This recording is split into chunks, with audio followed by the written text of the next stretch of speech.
You pour oil into the pan almost every night. So is that bottle actually doing something to you? That's the real question people keep asking me. Do seed oils actually hurt you?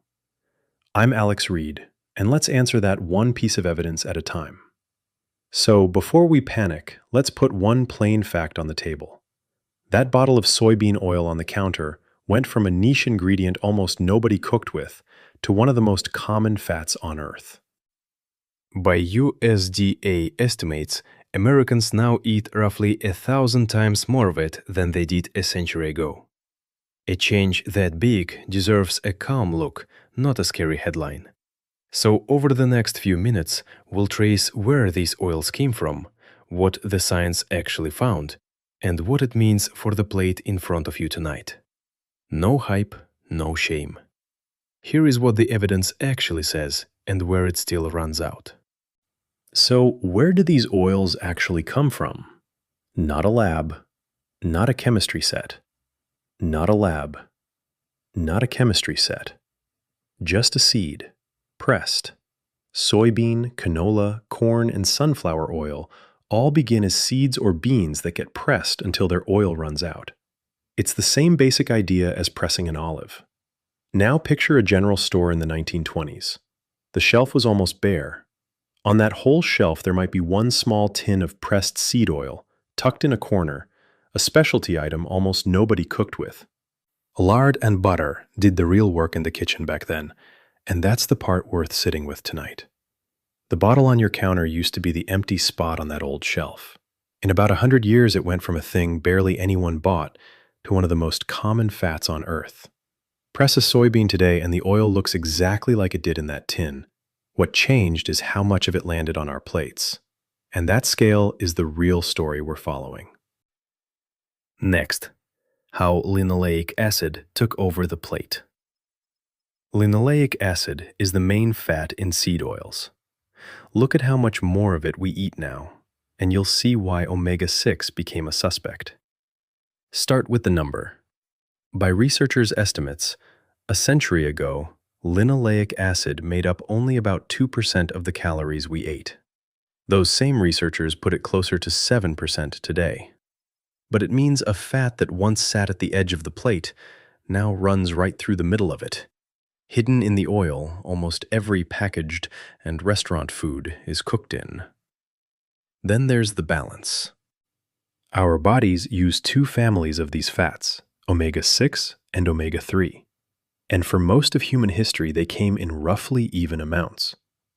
Researchers estimate the ratio was once somewhere between 1:1 and 4:1. Today, it's close to 15:1, tilted hard toward omega-6. And that lopsided ratio is what turned omega-6 into a suspect. Linoleic acid itself is not the danger. The danger is a ratio your grandparents' bodies never had to handle. And some researchers started asking whether that shift alone was changing something inside us. Whether that worry holds up is exactly what the real studies get to settle next. Next, here's how I read what the real trials actually showed once someone finally finished the math. In 2016, Christopher Ramsden and his team dug up forgotten data from a 1960s trial, the Minnesota coronary experiment, and finished the analysis the original researchers never did. The trial had swapped saturated fat for vegetable oil high in linoleic acid, and cholesterol did go down. On paper, that looked like a win. The standard theory then held that lower cholesterol meant fewer deaths, but that's the part that didn't hold up. The lower cholesterol group did not live longer. If anything, the ones whose cholesterol dropped the most seemed to die sooner. A second look at the Sydney Diet Heart Study, also led by Ramsden in the BMJ, pointed the same troubling way. Let's be honest. These are two old trials, small by today's count, and reported with the tools of their time. Ramsden's work reopened the question. It did not close it, and it does not prove seed oil harms you. It earns the right to keep asking the question. It does not answer it. Because two old trials are not the whole record. So what does the rest of the evidence say? Think of Ramsden's work as two boxes pulled from a much larger stack, and when you widen the frame, the picture leans the other way. Start with the establishment. In 2017, the American Heart Association looked back over decades of trial evidence and put out an advisory. Pick vegetable oils like soybean oil over saturated fat. That's the exact swap Ramsden had questioned. And after weighing the whole body of work, the biggest heart organization in the country still landed on the side of the oil. Then there's the independent check. A Cochrane review pooled some 15 trials and more than 50,000 people and found that trading saturated fat for unsaturated fat modestly lowered heart disease risk. But a real, measurable benefit that held up across many studies, not just one. So put it together honestly. Two of the most trusted, most independent reviews we have both point the same way, toward a modest good from the swap, not a hidden harm. Two independent reviews is a start.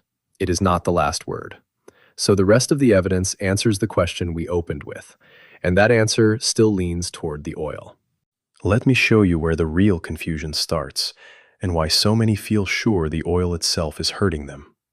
The real danger isn't the oil itself. It's what commercial kitchens do to it, heating the same batch past its smoke point over and over. Think about where you actually meet these oils, not a bottle you open once a week.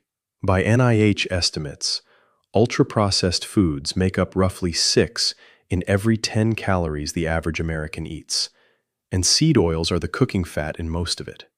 So the oil isn't sitting in your pantry doing harm.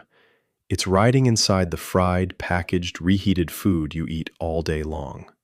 That's the fear we started with, the bottle in the pantry quietly poisoning you. But look where the studies actually point. Large clinical trials point instead to the frying, not the bottle.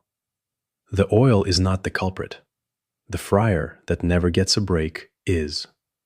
And the scale of exposure isn't even close.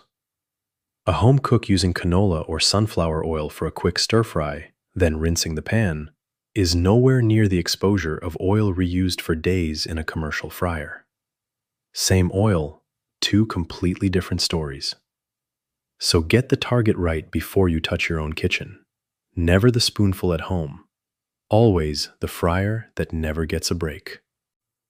Good news. The fix on your own counter is small. You don't have to throw the bottle out. You just have to change what you do with it. Start with the heat. To my eye, the swap is a simple one. Instead of deep frying at home, bake it on a sheet pan, run it through an air fryer, or pan-sear it in a thin film of oil. Same dinner, far less oil, and none of it sitting in a hot bath long enough to break down. The chicken still comes out crisp. The oil just never gets pushed past the point where it turns. And if you do reuse oil, treat it gently. When you're done, let it cool and put it away, instead of reheating the same batch again and again past its smoke point. That one habit is the whole difference between your kitchen and the commercial fryer we've been talking about. You use it once, you let it rest. You don't cook it to death. This isn't a diet. It isn't a ban. It's a lower flame, a sheet pan, and a bottle you actually give a break.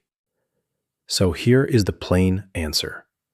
The oil is not a poison, and it is not a superfood. A drop of oil doesn't tell you it's a villain or a cure. On its own, it tells you almost nothing. You are looking at a marker. It tells you less about your health than the food it usually arrives inside. That is the real finding. Left on your counter beside a sheet pan, that bottle does almost nothing on its own.